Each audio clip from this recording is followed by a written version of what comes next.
Assalamualaikum warahmatullahi wabarakatuh. Kita mau membuat sesuatu di sini ya teman-teman, yaitu sebuah login. Nah, sebelum kita mulai membuat, ini mungkin teman-teman pakai SEM, sekalian belajar juga dari awal, misalnya SEM-nya control panel-nya nyala, Apache-nya dinyalakan, MySQL-nya juga dinyalakan. Kalau dua ini tidak bisa dinyalakan, mungkin bisa pakai yang online saja teman-teman ya, pakai online hosting.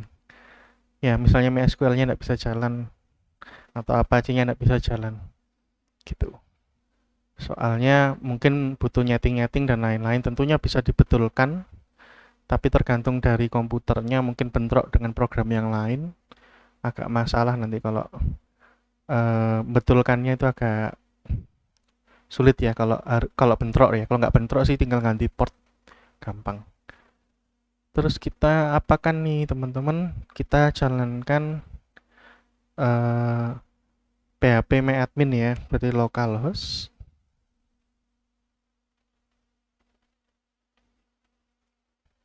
Garis miring. Jadi localhost itu sudah mengakses folder ini ya teman-teman. Jadi kalau dilihat di sini Explorer, kita kecilkan aja. Nah, jadi kalau Anda pakai localhost, mana tadi? Jadi kalau Anda mau akses folder SEM ini di mana, Anda bingung ya, bisa dari control panel tadi ya teman-teman. Control panel, Anda klik Explorer. Ini yang ada di kanan tengah. Nanti buka ini, lokasi Anda install SEM-nya. Nah, localhost itu apa? Localhost itu setara atau mengakses folder htdoc, teman-teman. Jadi kalau Anda naruh file di sini, ya, misalnya di sini Anda taruh file, lah berarti ya sudah localhost ini sudah mewakili, nggak usah nulis htdoc lagi, nggak usah nulis uh, SEM lagi dan seterusnya ya, langsung di sini bisa diakses. Dan saran saya kalau mau pakai Visual Studio Code bisa klik kanan di sini ya, di htdoc-nya ini, klik kanan. Ini mungkin kalau Windows 11 nggak bisa muncul ya di sini. Pakai Show More Option baru muncul mirip dengan di Windows 10. Open with Code. Nah, nanti akan terbuka folder yang ada di htdoc itu apa saja. Nah, saya tutup dulu. Ini ya. Jadi kalau Anda klik Explorer ini, nah ini berarti sekarang Anda sudah di htdoc. Kalau mau ngubah-ngubah file yang ada di sini ya tinggal dimasukkan aja di sini ya. Misalnya Anda mau membuat folder baru, namanya oh jangan di htdoc-nya, jangan di 13, di luar. Jadi di luar ini saya mau membuat folder baru namanya login tadi ya. Ya, misalnya seperti ini ya. Itu teman-teman. Jadi kita masuk ke login ini bisa nambah file baru dan lain-lain. Contoh saya membuat file baru namanya index.php. Enter. Di situ ya, nanti kita otak-atik index.php-nya. Kurang lebih seperti ini. Terus kita masuk ke browser lagi. Di browser kita dari localhost, garis miring ya, berarti di dalam localhost. Alias di dalamnya htdoc tadi ya. Kita masuk ke dalam php myadmin teman-teman ya.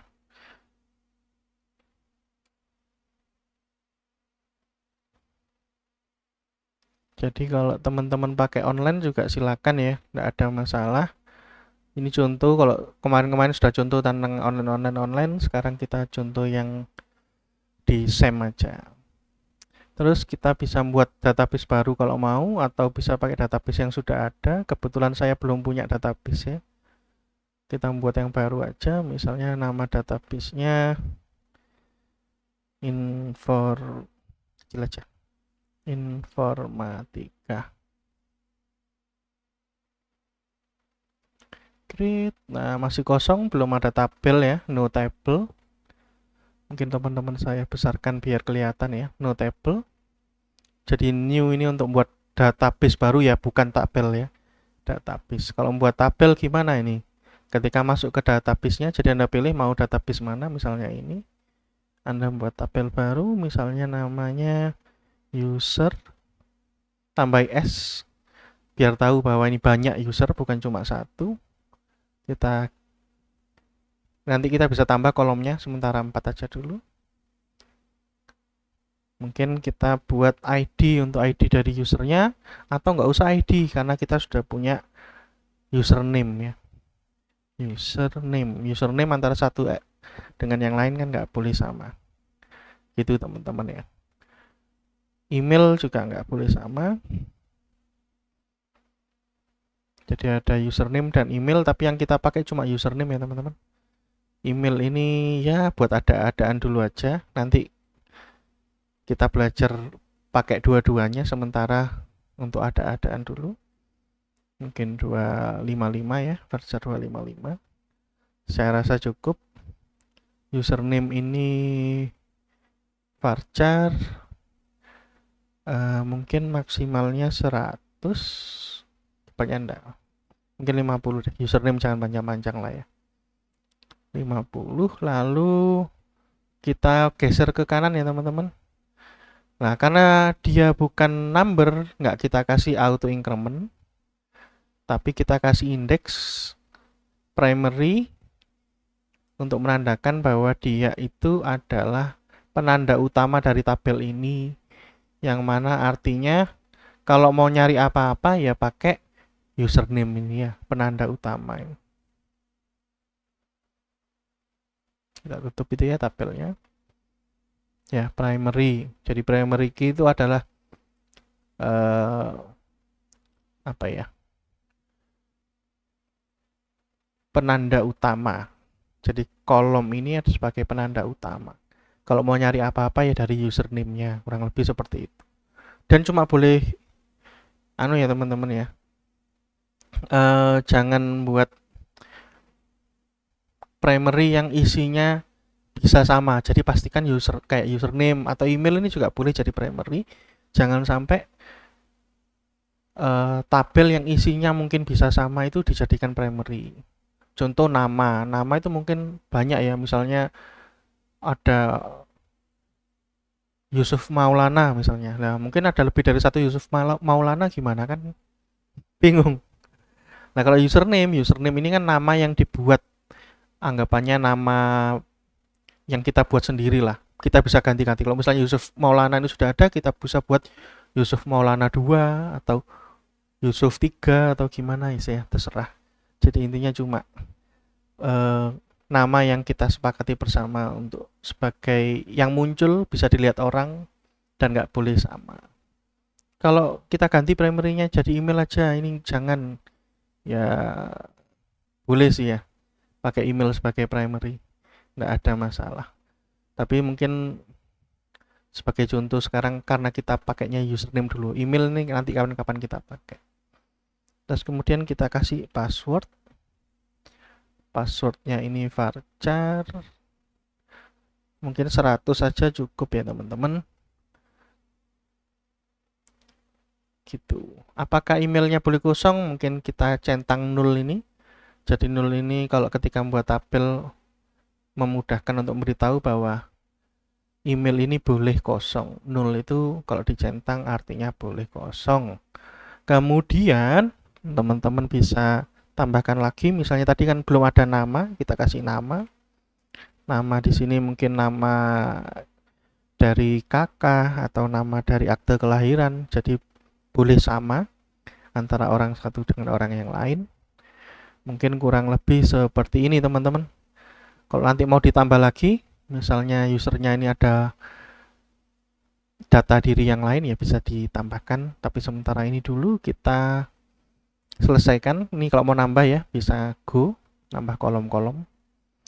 Terus kita lanjutkan dengan save di bawah ini ya.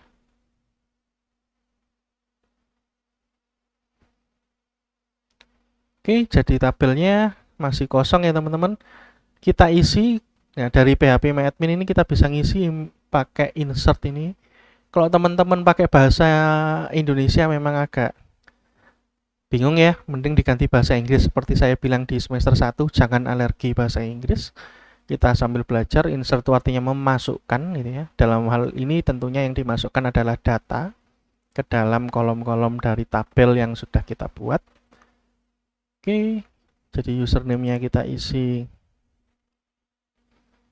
gampang aja ya, Angga misalnya. Emailnya kita kosongi karena tadi 0 ya, berarti kita boleh kosongi. Passwordnya Angga 1 misalnya, Angga 1 bintang. A-nya besar. Nah, takutnya lupa tapi ya. Biar nggak lupa ya, ya sudahlah pokoknya gini ya. Sementara seperti ini, namanya kita isi P Angga gitu. Kalau sudah kita bisa go atau mau masukkan data yang lain lagi, ini sebenarnya bisa. Gitu ya. Jadi kalau mau masukkan satu-satu ya go gini, atau lebih dari satu bisa ngisi lagi. Go yang di bawah yang dipencet untuk masukkan 2 sekaligus ya. Kalau mau ditambah, saya nggak mau 2 sekaligus, saya maunya banyak sekaligus, ini bisa diganti. Tapi saya masukkan 1 saja dulu. Go. Ini kodenya kalau dimasukkan pakai MySQL ya, kode SQL-nya seperti ini. Tapi datanya sudah masuk, tahu dari mana? Kalau kita lihat di browse, nah ini ada Angga 0, passwordnya Angga 1 gitu ya. Kita belum belajar enkripsi data, sementara seperti ini dulu. Nanti kapan-kapan kita belajar tentang enkripsi data biar passwordnya ini lebih aman lagi. Terus kita kembali ke kode sekarang teman-teman ya. Kita buat halaman, kita kasih formulir.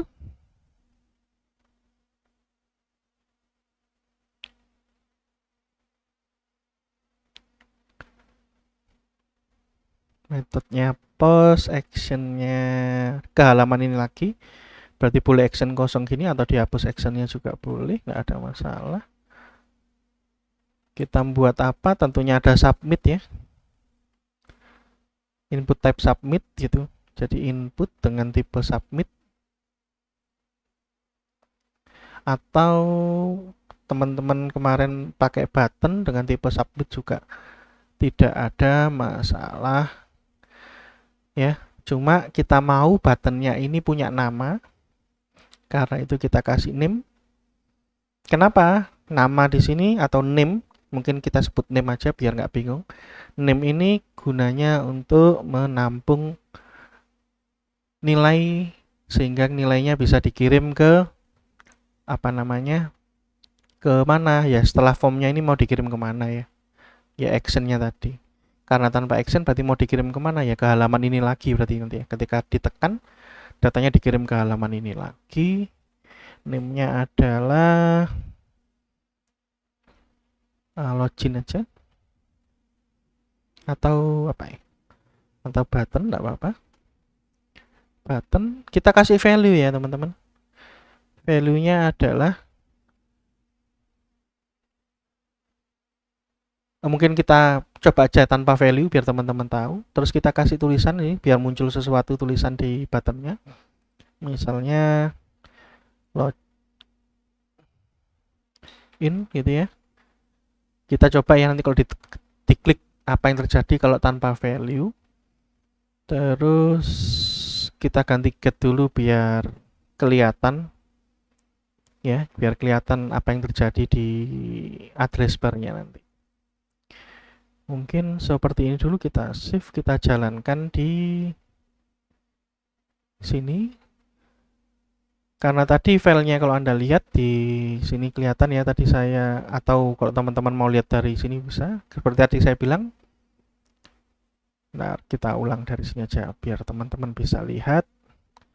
Localhost itu berarti mengakses htdoc ya. Berarti saya klik local host. Nah, ini mengakses htdoc. Ini saya ngulang biar teman-teman yang belum bisa ngikuti ya. Soalnya ternyata ada yang belum paham. Loh. Mana tadi? Ini. Loh, salah lagi. Mana? htdoc. Nah ini ya, localhost itu htdoc. Lalu tadi saya membuat folder login ya. Lalu ada di dalam login ada index. Langsung aja berarti saya ketik sini login. Index.php-nya boleh ditulis, boleh tidak. Karena index itu adalah file spesial yang mana tidak usah dipanggil, alias tanpa ditulis gini otomatis terpanggil dia. Ya, default, kalau kemarin kita belajar masalah default, sesuatu yang disetting untuk jalan ketika tanpa ada perubahan gitu ya. Kalau kita tulis misalnya halaman 1.php, lah ini berarti ada perubahan ya. Jadi kalau kita tidak merubah, kita panggil foldernya, maka otomatis yang dipanggil file index. Nah, ini login. Kalau loginnya kita klik, nah kalau tanpa value, meskipun ini sudah ada tulisannya login, tidak ada nilai yang terkirim teman-teman ya. Karena itu kita biar gampang kita buat seperti ini.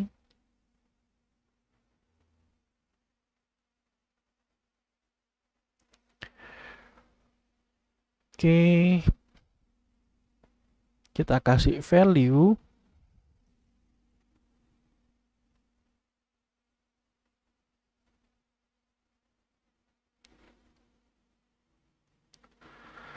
Atau kita bagi dua nih bisa. Nah, value-nya adalah, kita turunkan biar kelihatan ya teman-teman, biar bisa lihat nggak kepotong. Value-nya login seperti ini. Sekarang kalau kita jalankan harusnya muncul ya. Nah, kurang lebih seperti itu. Kita kembalikan ke post biar tidak kelihatan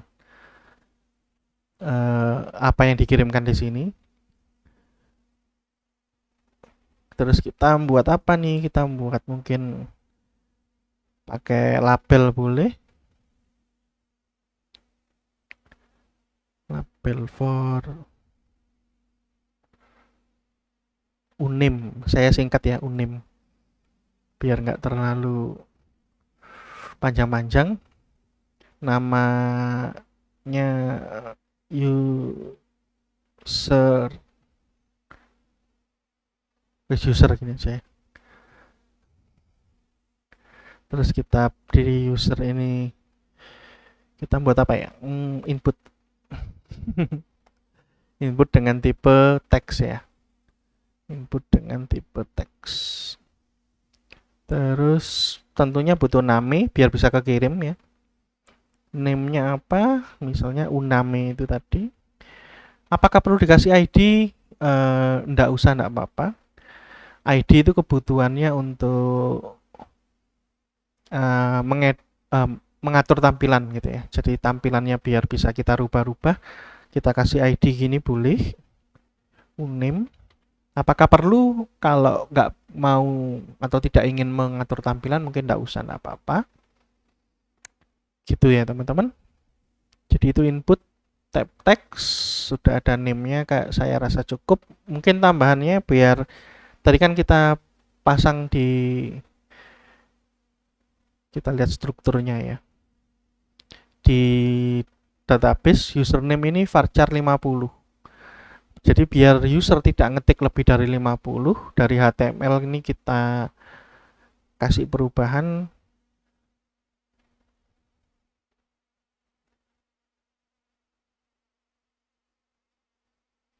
Nah, saya lupa maxlength ya. Nah, saya turunkan maxlength harusnya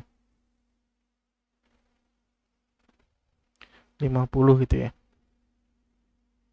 Nah, kalau salah ya nanti kita ganti. Kita coba deh. Atau kita buat percobaan, kita ganti jadi 2 dulu. Gitu ya. Terus kita save, kita coba. Oh ya, nggak bisa diisi lebih dari 2. 1, 2, kita ketik lagi ini. Kedengaran ya, nggak bisa masuk ya nilainya. Jadi maxlength itu membatasi inputan. Jadi kita ganti jadi kebanyakan 50 gitu ya. Maxlengthnya biar tahu. saya ginikan ya biar tahu itu lanjutan dari input. Terus saya buat input lagi, tapi kali ini password ya. Input dengan tipe password. Pastikan S-nya 2 ya teman-teman. Sama kayak atas, butuh name buat ngirim data. Cuma namanya kita ganti jadi apa ya, pas gitu aja biar singkat, nggak usah ID ya. Maxlengnya butuh nggak? Ya kita kasih maxleng biar nggak lebih dari yang kita tentukan di database tadi. Kalau nggak salah 100 tadi ya teman-teman, jadi kita kasih 100 gitu aja.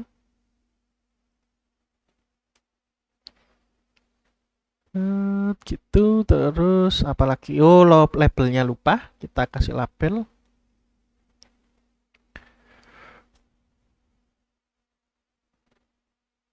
Label for pass sama dengan password misalnya. Tambahan apa lagi? Mungkin bisa ditambah placeholder.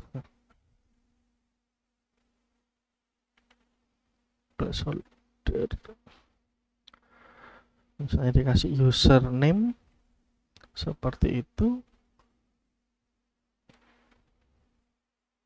Di password kita kasih placeholder lagi, namanya password. Nah, dengan adanya placeholder ini sebenarnya tanpa label juga tidak masalah sih, tapi tidak apa-apa. Kita pakai seperti ini aja. Nah, mungkin jelek ya, kita kasih BR. BR-nya di sini aja deh. Terus kita kasih BR lagi di, atau gini deh, BR-nya saya taruh di akhir dari input ya. Setiap akhir input ada BR. Gitu aja ya. Save. Kalau kita rubah jadinya seperti ini, ya lebih mending walaupun tidak rapi ya. Kalau mau lebih rapi lagi ya bisa di otak-atik ya. Sementara seperti itu ya. Jadi ini sudah jalan, harusnya login, kekirim kalau kita klik. Nah, sekarang kita mau pakai PHP di atas, kita manfaatkan ilmu yang kemarin kita sudah pelajari, yaitu tentang fungsi ya teman-teman. Kita buat fungsi public function. Nah, kita kasih nama ya sebelumnya kurung ini. Apa namanya? Mungkin namanya adalah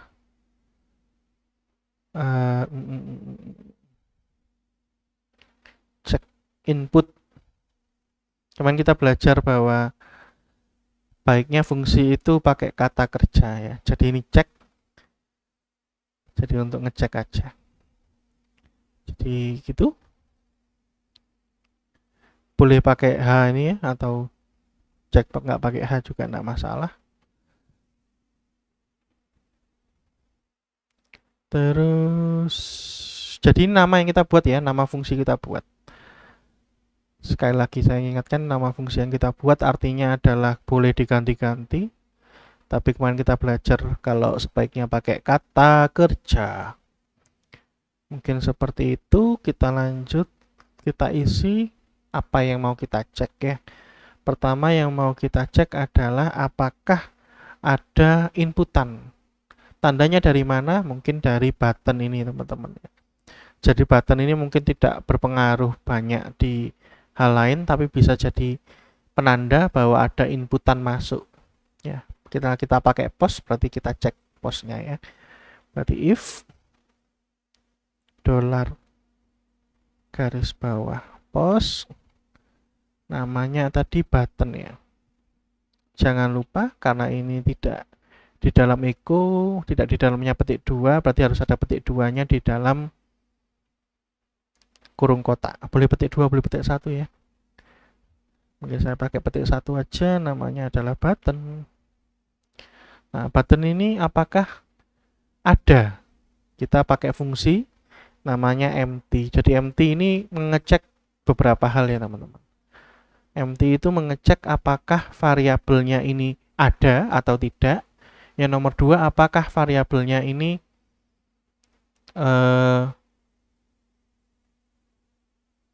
apakah variabelnya tidak ada gitu ya. Karena empty ya, ngeceknya berarti apakah variabelnya tidak ada itu maksudnya di atas ini pernah dibuat atau belum gitu ya. Kalau di atas belum pernah dibuat, berarti akan muncul true karena dia nyarinya empty. Oh iya bener ini empty kan gitu ya. Nomor dua yang bisa menghasilkan true adalah kalau isi dari variabelnya adalah kosong atau nul ya. Jadi kalau isinya kosong juga dibilang empty alias iya ada variabelnya tapi empty alias kosong. Berarti menghasilkan true juga. Yang ketiga adalah ketika isinya adalah string seperti ini misalnya $A sama dengan gini ya. Nah ini kan nggak ada isinya ya. Petik tanpa ada spasi, tanpa ada teks di dalamnya. Berarti kan mungkin dianggap empty juga oleh PHP-nya. Iya empty juga itu. Gitu. Jadi empty itu bermanfaat. Tapi kita tambahi ya teman-teman depannya dengan tanda seru. Tujuannya apa? Tujuannya untuk menandai bahwa dia itu kita balik. Kalau tadi kita nyari apakah ini empty, kita balik jadi apakah ini tidak empty. Jadi tanda seru ini tidak empty gitu ya. Alias ada enggak? Berarti ada. Kalau ada baru true. Gitu ya. Kalau ada isinya, kalau variabelnya ada, itu baru true. Gitu. Jadi kalau tidak empty buttonnya, nah ngapain ini gitu ya. Terus kita tambah sesuatu teman-teman. Mungkin kemarin di kelas sebelumnya saya tanya itu ternyata belum tahu bahwa ada hal semacam ini. Kalau gitu saya pakai apa yang jelaskan ya? Pakai Paint aja ya. Sebentar teman-teman. Oke, jadi harusnya ketika Anda belajar algoritma kemarin, Anda sudah belajar ini teman-teman. Harusnya ya. Entah mungkin teman-teman lupa atau gimana, jadi saya jelaskan lagi. Yang pertama adalah ada yang namanya pengecekan logika. Jadi ada operator logika. Kemarin kita belajar operator-operator macam-macam. Ada juga yang namanya operator logika. Yang sering dipakai di operator logika itu adalah AND. Yang kedua yang sering dipakai adalah OR. Tapi sekarang kita tulis AND dulu ya di sini. Oh, jelek. Ininya aja kita besarkan. N gitu ya. N ini apa? N ini adalah sebuah logika. Logika di mana ketika kita mau mengecek kondisi di kiri dengan kondisi di kanan gitu. Jadi kemarin kalau kita belajar if, ini kita belajar bahwa di dalamnya if ini ada kondisi ya teman-teman. Nah kalau kondisinya lebih dari satu, kita bisa tambahkan operator logika. Salah satunya N ini ya teman-teman. Nah ketika kondisi yang ini di kiri, satu kondisi ini kita buat hasilnya adalah true gitu ya. Jadi kondisi satu gitu aja. Kalau hasilnya adalah true, gitu ya teman-teman. Nah itu gimana? Nah karena ada operator logika ini, kita butuh kondisi kedua. Berarti butuh kondisi kedua. Jadi ada dua kondisi ya teman-teman. Kondisi 1 dan kondisi 2. Kalau ini hasilnya true, maka yang ini juga true. Apa yang terjadi? Hasilnya adalah N ini akan menghasilkan true juga teman-teman. Jadi N itu gitu. Apa sih maksudnya? Nah, mari kita kasih contoh. Misalnya kondisi satunya Anda disuruh pakai kemarin ya mungkin gini aja. Kita mau pawai gitu ya. Kita mau pawai terus Kondisi satunya adalah kamu harus pakai baju daerah, gitu ya. Kondisi satunya harus pakai baju daerah. Kondisi duanya adalah harus bawa bendera misalnya.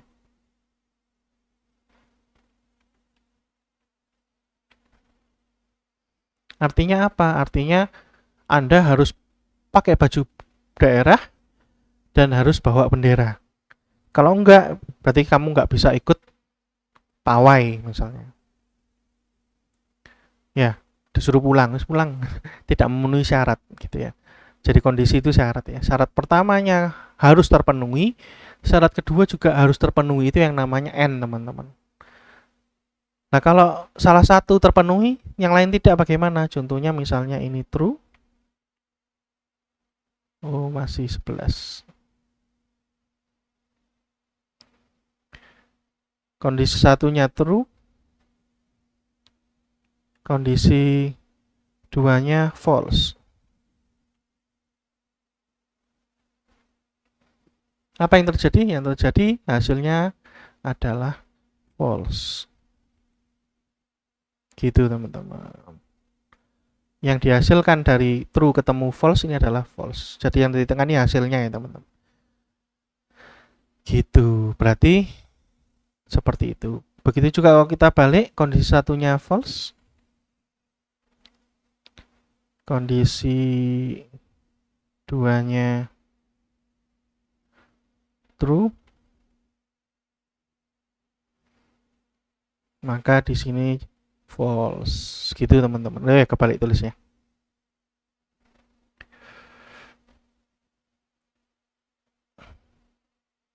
Nah, apalagi kalau kiri dan kanan sama-sama false-nya ya, teman-teman ya. Pasti juga tidak akan menghasilkan true. Yang dihasilkan pasti false.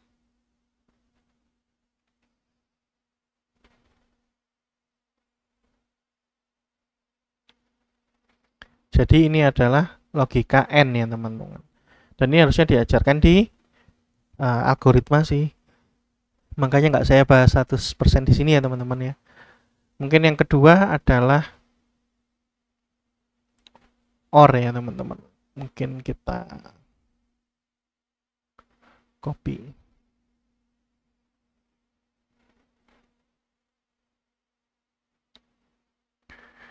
Sama-sama kondisinya yang sama, tapi Anda cuma milih salah satu saja. Itu adalah OR. Anda disuruh milih salah satu saja. Anda kalau sudah bawa bendera, nggak usah pakai baju daerah. Pakai baju bebas boleh, silakan misalnya. Kita ganti pakai, kok nggak ada objek ya. Oh, ini sip.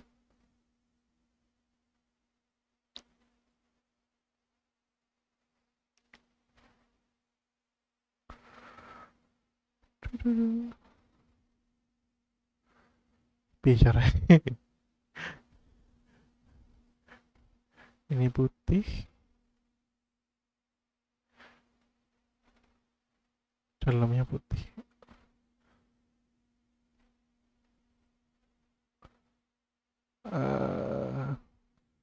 Kok saya kesulitan ngapus ya. Dalamnya hitam. Enggak.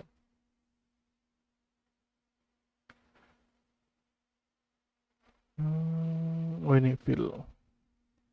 Oke. Terus kondisinya kita ganti jadi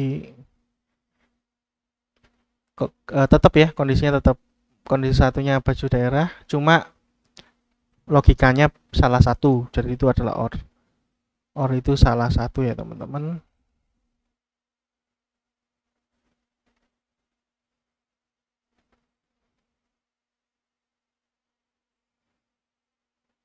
Jadi cuma salah satu saja yang harus terpenuhi, nggak usah dua-duanya.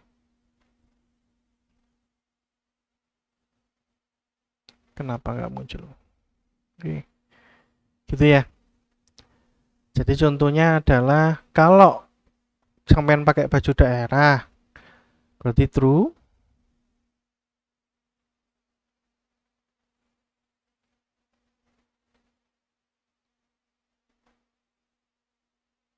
tapi nggak bawa bendera. Tap Anda pakai baju daerah juga pakai atau bawa bendera gitu ya. Maka hasilnya adalah true teman-teman. Karena bawa satu aja boleh, apalagi bawa dua-duanya itu or. Nah, gitu ya teman-teman. Daripada ngetik saya copy. Tidak. Gitu ya, true.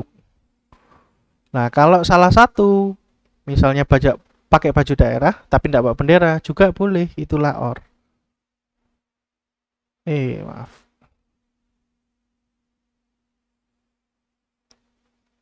True, lalu satu lagi, kalau Anda bawa bendera tapi nggak pakai baju daerah juga boleh, misalnya. Itu adalah or. Kalau nggak bawa dua-duanya, baru jadi false. Karena harusnya Anda bawa salah satu ya. Salah dua, false. Gitu ya. Jadi yang sering dipakai itu adalah N dan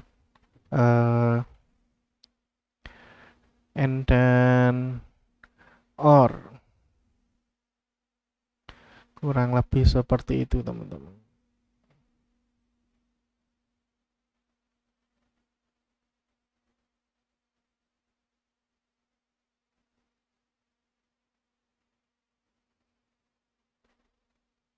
Oke, tolong dipahami ini. Nanti kalau nggak paham boleh tanya teman-teman ya. Saya jelaskan ini sedikit. Jadi mungkin tambahan nanti bisa belajar XOR itu apa. Kemarin di kelas B sudah saya beritahu. Tapi supaya tidak terlalu lama-lama kita belajar sampai di sini aja ya. Ya. Terus kita pakai yang kita sudah pelajari tadi, yaitu N. Kalau tidak empty dan isinya adalah login gitu ya. Ini kan value-nya login. Berarti kita tulis dan isinya kebanyakan adalah login. Baru kita masuk ke dalam if yang ini. Gitu teman-teman ya. Mungkin biar kelihatan saya turunkan. Mungkin gitu ya. Dan terus buat apa ini ya? Buat ngecek kalau buttonnya diklik. Nah, kalau buttonnya diklik berarti melakukan sesuatu. Misalnya echo button diklik loh. Ya, kalau enggak berarti enggak muncul. Tapi ini kalau dijalankan enggak akan jalan ya teman-teman. Kita belajar ya kemarin. Kemarin kita belajar bahwa fungsi itu loh. Enggak usah publik ya, maaf. Kita belum masuk ke kelas. Oke. Kita belajar bahwa fungsi itu enggak akan jalan kalau jadi kalau kita klik-klik ini juga enggak ada masalah ya. Enggak akan terjadi apa-apa. Button diklik ini nggak akan muncul. Kenapa? Karena fungsi hanya jalan kalau kita panggil. Manggilnya di mana ya? Di luar fungsinya ya teman-teman. Misalnya di atas sendiri deh, biar cek input seperti itu. Nggak saya jelaskan lebih jauh biar jalan ya button login, tapi error di sini karena harusnya ini post, kenapa ini get. Nah, cek input. Kenapa kok yang jalan get? Padahal ini post. Nah. Method post. Oh, mungkin karena ini reset ya.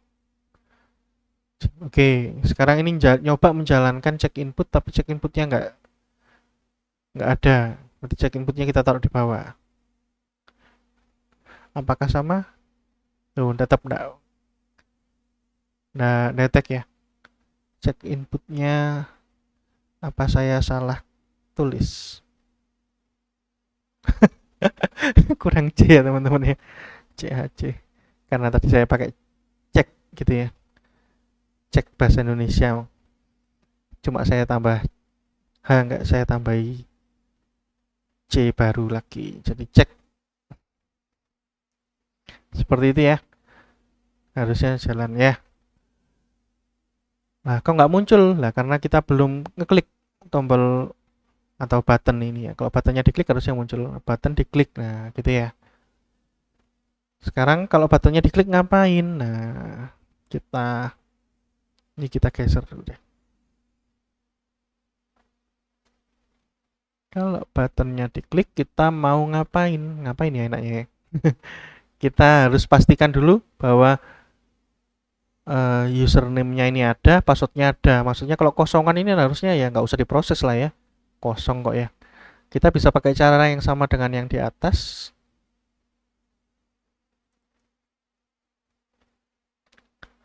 Gitu. If $post, nah namanya adalah unim empty. Kalau empty ngapain gitu ya. Tapi kita kalau tadi pakai n, nah ini kita pakai or. Jadi salah satu saja empty. Kalau unimnya empty ya sudah nggak usah dilanjutkan. Atau kalau passwordnya empty juga nggak usah dilanjutkan. Buat apa? Dilanjutkan dong. Kosong kan pasti salah. Kalau salah ngapain dilanjutkan kan gitu. Jadi kita pakai or. Kalau tadi pakai n ya. Kenapa pakai n? Karena harus ada $post buttonnya ini dan harus isinya login. Kalau isinya bukan login ya berarti salah isinya salah gitu ya. Ini tadi pas ya namanya. Unim sama pas. Ini ya namanya pas. Oke. Kita pakai or. Nah, mungkin tambahan info buat teman-teman, n ini bisa diganti dengan simbol dolar-dolar. N% kok dolar-dolar. Terus or-nya bisa diganti jadi pipeline. Ini namanya pipeline ya, teman-teman. Pipeline itu apa? Yang di Kalau di saya sih di atasnya shift, di kirinya enter itu ada garis miring. Nah, kalau Anda tekan di atasnya itu ada kayak garis vertikal dua ya, saling tumpuk. Itu kalau ditekan jadinya pipeline seperti ini, teman. Jadi kalau Anda nemu kok ada garis kayak gini, ini adalah or ya, teman-teman. Anda bisa pakai or atau pakai pipeline seperti ini boleh. N itu juga gitu, Anda boleh pakai tulisan N, boleh pakai ampersand ampersand tadi, simbol ampersand. Kalau saya sih biar lebih gampang dibaca mungkin gini aja. Ya, jangan dilanjutkan. Apa itu? Lah kita bisa pakai return false. Nah, return ini kita kemarin belajar bahwa sebuah fungsi bisa mengembalikan nilai. Kalau kita return, apa sih yang terjadi kalau return? Kalau return ini terjadi, maka kode-kode di bawahnya ada apa, itu nggak dieksekusi ya teman-teman, karena sudah keluar dari fungsinya. Oh, dia sudah mengembalikan nilai, berarti sudah selesai. Ngapain lanjut lagi gitu. Jadi return ini hanya bisa dilakukan satu kali, teman-teman ya. Return ini hanya bisa dilakukan satu kali. Gitu ya, teman-teman. Kalau Anda mau returnnya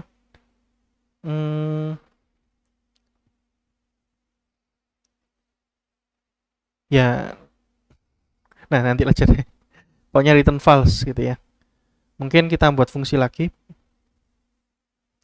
Function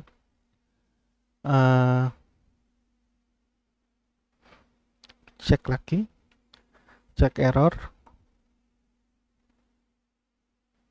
gitu ya, cek error, mungkin cek error login gitu ya, cek error login. Kalau yang dimasukkan ini dolar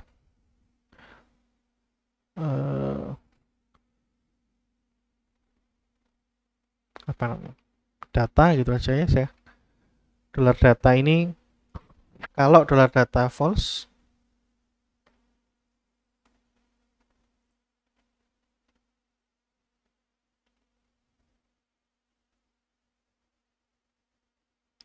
kita tampilkan pesan ya, kita echo.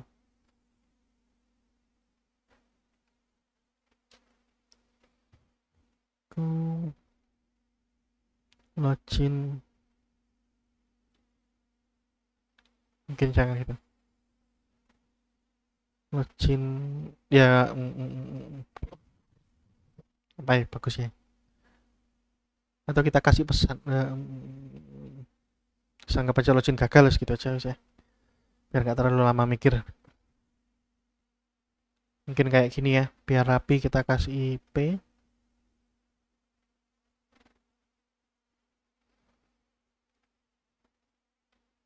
Mungkin seperti ini. Kita lanjutkan dulu. Nah, kalau tidak ada username passwordnya seperti itu. Kalau berarti kalau tidak, ini berarti tidak empty, username dan passwordnya tidak empty. Lanjut ke kode di bawahnya ya. Di kode di bawahnya apa? Bisa ngopi dari yang kemarin ya.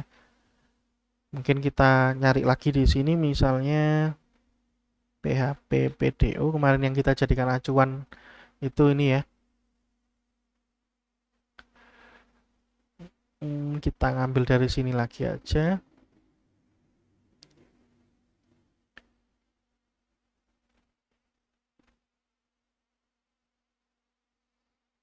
Jadi kita taruh di sini. Kita nyoba login ke database. Mungkin kita pakai nama database-nya tadi adalah Informatika.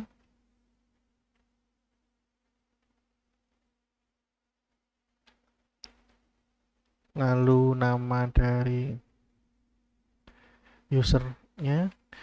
Jadi kalau user ini kalau di SAM selalu, kalau kita nggak ngerubah-ngerubah ya, sekali lagi default itu artinya nilai yang awal, nilai awalnya yang kalau kita tidak merubah sesuatu itu pakai root, dan passwordnya itu kosong ya teman-teman,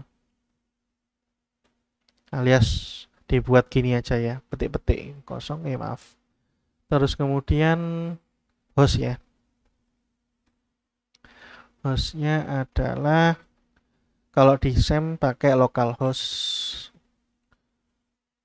Jadi beberapa hosting online juga pakai localhost ya, jadi sama. Kecuali mungkin ada yang beda ya, monggo dibetulkan. Kemarin kita sudah belajar ya cara masukkan variabel-variabelnya ke sini pakai, kita tutup ini. Kita ganti pakai petik, pakai titik, localhost $host ya. Titik ini juga bisa membantu kalau Anda mau pindah baris ya. Jadi seperti itu. Jadi masih lanjutannya ya, masih satu string ya, dari sini sampai sini itu adalah satu string. DB name-nya kita tutup seperti ini, kita ganti pakai titik, $database, terus username-nya root ini ya sebenarnya sudah benar ya, cuma kita ganti pakai variabelnya $user, passwordnya kosong sudah benar tapi kita ganti juga pakai variabel $pas. Mungkin ini ya teman-teman, kalau mau dicoba jalan dulu bisa, apakah connect database atau tidak. Cancel, maaf. Oke, nah ada syntax error di sini. Jadi saya rasa harusnya tidak ada masalah di sini. Masalahnya ada di baris ke-6. Justru di if-nya ya masalahnya. Bentar. Oh ini ya, empty ini harusnya ada kurung ini ya. Mungkin salah satu kejelekannya dari Visual Studio Code ya, dianggap nggak perlu akhirnya dihapus padahal butuh nih ya. Jadi if-nya itu yang kurung ini kelihatan ya, warnanya biru, lalu empty ini punya kurung sendiri ini, dan empty yang satunya punya kurung sendiri ini. Oke, kita lanjutkan. Oke, gini ya, kalau kita login harusnya, oh kalau mau muncul tulisan login gagal gimana ya, tinggal dipanggil ya. Manggilnya gimana? Ya kalau cek inputnya false ya, berarti misalnya ditaruh di variabel, atau nggak usah variabel, langsung aja cek error login, cek, biar nggak salah saya copy aja deh.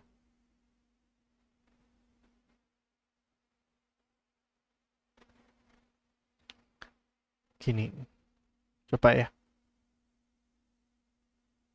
Nah, gini, enter aja, login gagal ya, karena tidak ada itu tadi ya. Tapi harusnya, nah ini ya teman-teman ya. Jadi kalau loginnya belum belum melakukan login, dianggap loginnya gagal, padahal tombolnya belum ditekan. Jadi kita tidak empty, dan post button sama dengan login.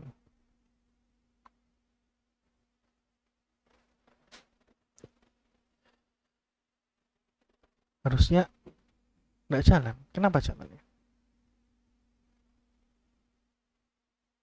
Oh, ya ya. Karena dari sini ya, cek error apa namanya?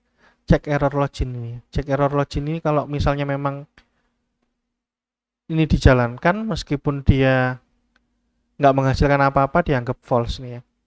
Kalau kita false-nya kita ganti, jangan pakai false tapi pakai string, isinya adalah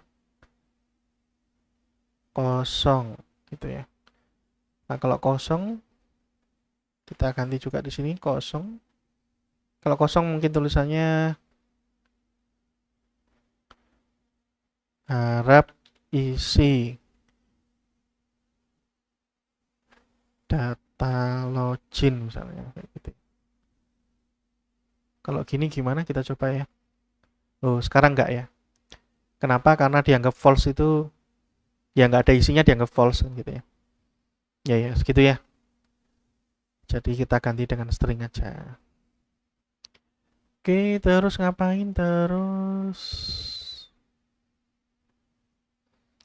Ini sudah berhasil, berarti database-nya tidak ada masalah ya teman-teman. Database-nya sudah connect karena nggak muncul pesan error.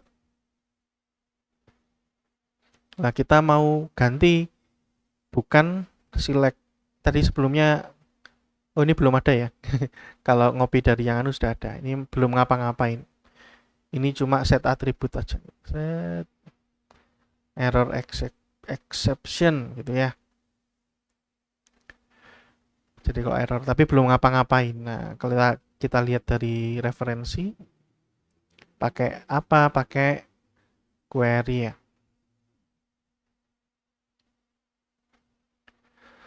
Ini nanti ya versi yang lebih advance lagi. Untuk sekarang kita pakai yang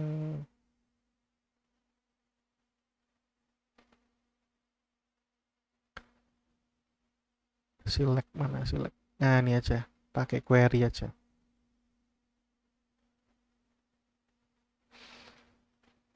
Jadi kita tambahkan di bawahnya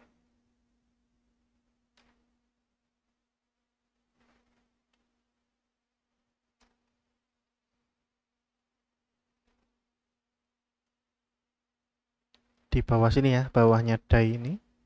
Sama kayak return sebenarnya, die ini apa namanya? Membuat berhenti ya. Jadi fungsinya atau kode-kode di bawahnya nggak akan dijalankan lagi. Nah, kalau kita tulis di bawah ini, pasti ketika menjalankan baris ke-21 ini, yang atas ini sudah aman dulu. Berarti tidak masuk ke dalam die. Gitu. Nah, kita ganti aja select bintang from users. Loh, sama nih. Berarti nggak usah ganti ya. Nama tabelnya sudah sama users. Itu ya. Select bintang from users. Tapi kita tambah sesuatu ya. Gantinya adalah tambah sesuatu. Apa itu? Kita bukan cuma nyari user. Mungkin kita turunkan biar kelihatan.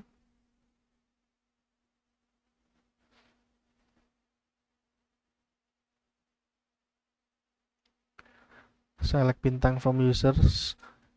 Where nya saya pakai huruf besar. Ini nggak harus huruf besar, cuma huruf besar ini membantu membedakan mana sih kode SQL, mana yang lain gitu ya. Select ini adalah kode SQL, from ini kode SQL, where ini juga kode SQL. Where username ya, username. Nah, nama kolomnya tadi adalah username ya, username. Sama dengan apa? $post tadi ya teman-teman ya.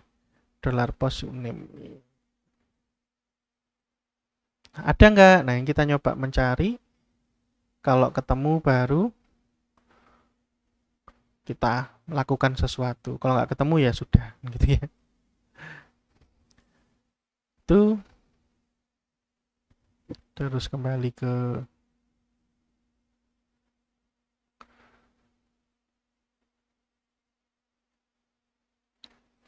sini ya, kembali ke sini. Kita lakukan sesuatu nih, ketemu atau tidak. Nah, kita mungkin sebelum ketemu atau tidak kita coba tampilkan sih isi dari $users itu apa. Ya, kita coba tampilkan. Pakai apa? Bisa pakai macam-macam ya, tapi kita pakai print R aja.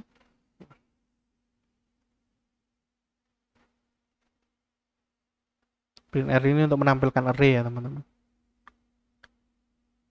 Oke, ada errornya, $post di baris kedua 23. Nah, ini ya username sama dengan begini. Sama dengannya satu aja ya, maaf. Karena habis ngetik PHP sama dengan ke bawah. Nah, ini jalan enggak sih, kita coba. Oke, error ya. Expecting ini di baris kedua 3. Gitu teman-teman ya. Jadi ini memang bermasalah sama kayak yang ketika kita buat new PDO ini. Caranya gimana ya? Sama dengan cara yang di atas. Itu ya. Jadi dikeluarkan dari stringnya pakai titik itu ya. Jadi ini kita coba kosong, harap diisi. Tadi tulisannya apa ya? Enggak. Nah, besar. Enggak, 1 bintang. Nggak lupa. Brus. 1 bintang. Oke. Nah, kolomnya tidak ketemu. Kolom apa? Kolom user ya, nggak ketemu. Kolom angga. Ini malah nyari kolom angga.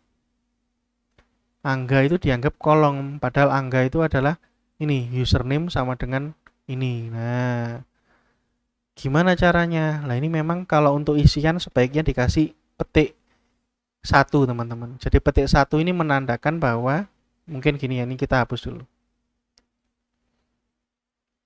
Nah, petik 1 ini menandakan bahwa dia adalah nilai, bukan nama kolom. Jadi kalau nggak ada petiknya mungkin dianggap nama kolom. Dianggap juga bisa jadi nama dari database-nya dan lain-lain. Nah, supaya nggak bingungi dikasih petik.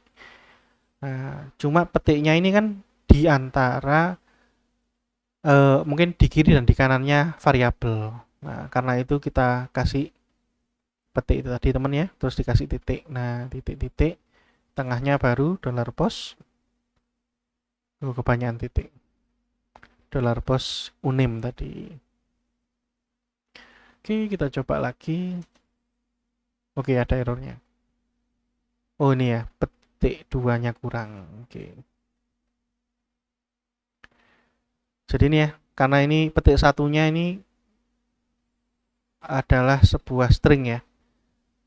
Petik 1-nya ini adalah bagian dari yang tadi ya. Kalau ditulis jadinya seperti tadi ya. Saya ulangi lagi. Jadinya seperti ini. Enggak, gini ya. Jadinya seperti itu.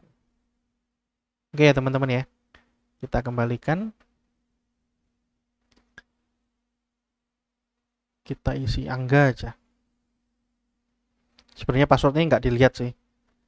Angga 1 bintang. Karena kita kasih where-nya ini adalah user aja. Username saja. Nah, nggak error lagi. Sekarang sudah dianggap bahwa angka ini sebagai isian atau dianggap sebagai value dari sebuah kolom, bukan dianggap sebagai kolom. Itu teman-teman. Kemudian diapakan? Kemudian, nah ini tadi hasil dari print R-nya ternyata masih berupa seperti ini, bahwa $user itu isinya adalah hasil query, tapi hasilnya apa nggak tahu. Ya, sama kayak bilang eh,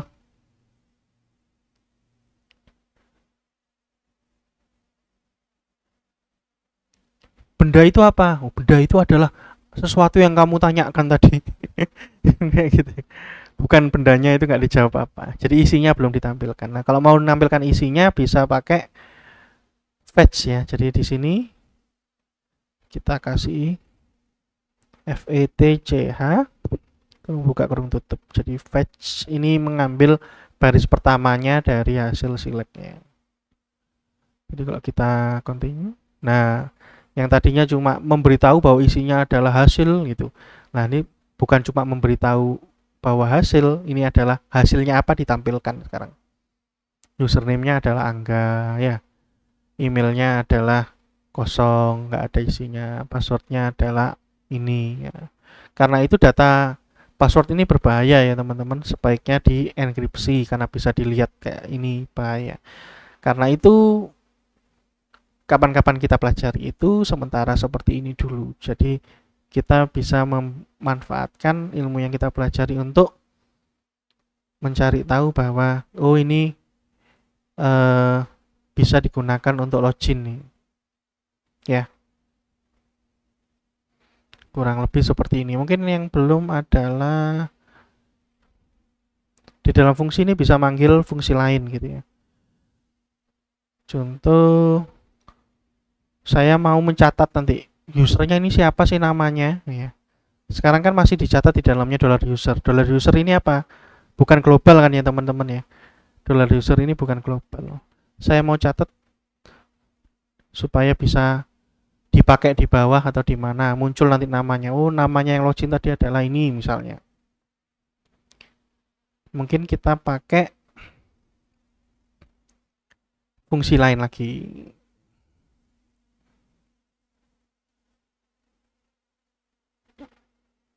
Mungkin pakai bahasa Indonesia ya, gantinya tadi bahasa Inggris terus. Mungkin catat user misalnya. Jadi usernya siapa dicatat, hasil pencatatannya adalah apa gitu ya. Nah, yang saya mau ajarkan adalah bahwa fungsi itu bisa dipanggil di dalamnya fungsi.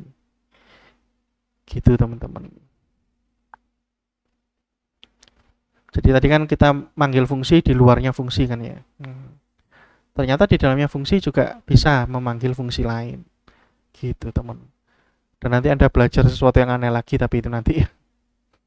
Ngapain ini? Oh, ini nyatet bahwa $user ini mau diambil datanya.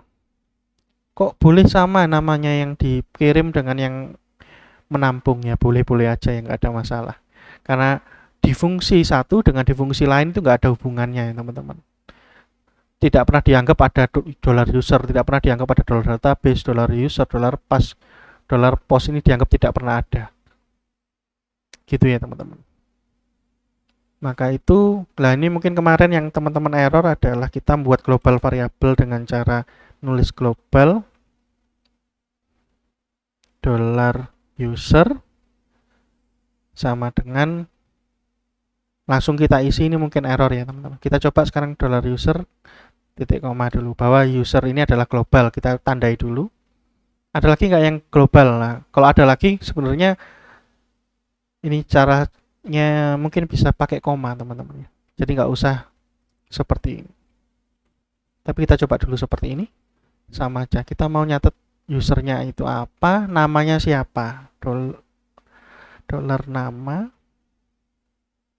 sama email ya. Emailnya nggak usah deh. Segini aja, nama dan usernya aja. Passwordnya itu nanti belakangan. Apakah ini bakal error? Nggak tahu ya. Terus baru kita isi $user ini dengan data dari sini ya, $users. Dollar user sisinya apa? Bisa dilihat di atas nih ya. Dollar user itu punya username dan lain-lain. Maka kita ambil username-nya ya. Mungkin dollar username kita buat tulis lengkap aja deh.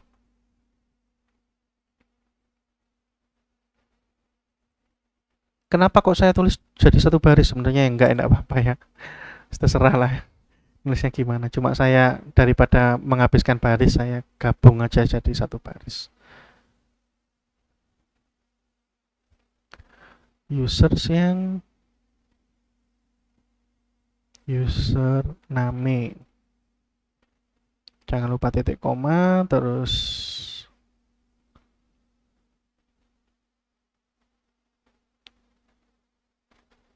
nama kita isi dengan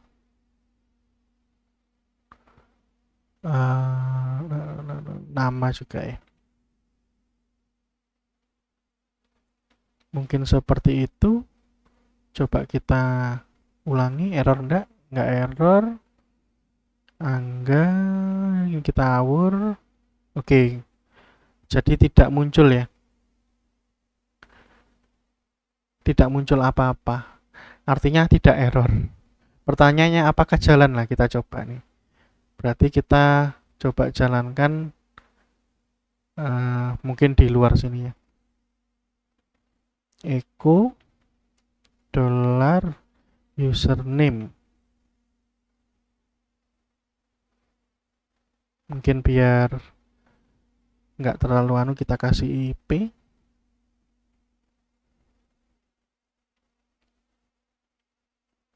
Biar nggak terlalu semerawut, kita kasih IP. Undefined variable dollar username. Oke, nggak nemu.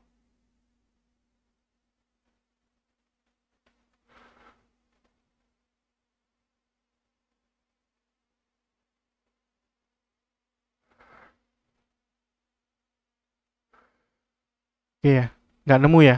Tapi kalau kita coba login, enggak. Passwordnya kita awur. Nah, muncul sekarang. Gitu teman-teman ya, berarti berhasil ya. Jadi ini cara pertama, kemarin kita sudah belajar cara 1, cara 2. Oh ya, mungkin ini tadi ya, kita coba pakai koma. Bisa enggak? Kita refresh saja. Nah, bisa ya teman-teman. Jadi kalau globalnya lebih dari 1, nggak usah ditulis globalnya apa saja, tapi bisa pakai koma gini aja. Kenapa tadi di awal dianggap undefined variable? Karena memang variabelnya belum ada loh, kita belum melakukan cek input, tentunya belum melakukan juga catat user, kan gitu. Nggak ada masalah ini ya. Kalau mau di otak-atik lagi nanti bisa. Jadi kurang lebih seperti ini teman-teman materinya, tolong dipelajari. Kita lanjutkan di pertemuan berikutnya. Wassalamualaikum warahmatullahi wabarakatuh. Kalau ada pertanyaan jangan lupa ditanyakan ya.